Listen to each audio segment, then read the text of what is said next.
নুরুল হক নূরের ওপর হামলা উদ্দেশ্যমূলক উল্লেখ করে অবিলম্বে তাকে উন্নত চিকিৎসার জন্য বিদেশে পাঠানোর দাবি জানিয়েছেন বিএনপির স্থায়ী কমিটির সদস্য মির্জা আব্বাস।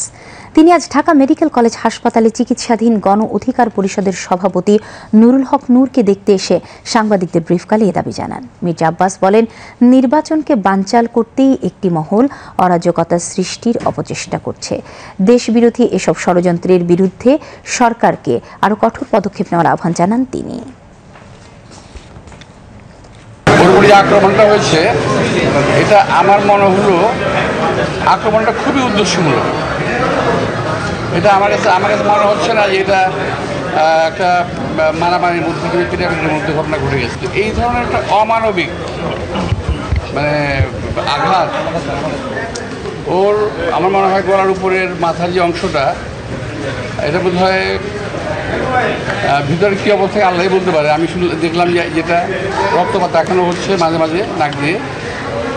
তো অবস্থাটা খুব একটা ভালো আমার মনে হচ্ছে না। তো আমি আশা করব যে এই ঘটনা একটা সুষ্ঠু তদন্ত হওয়া উচিত। যেখানেই হোক ট্রিটমেন্ট করার জন্য তাকে একটা ভালো জায়গায় এবং ভালো তত্ত্বাবধানে, দয়া করে পাঠিয়ে দিয়েই ক্ষান্ত হবেন না, এবং ভালো একটা তত্ত্বাবধানে তাকে যেন রাখা হয়।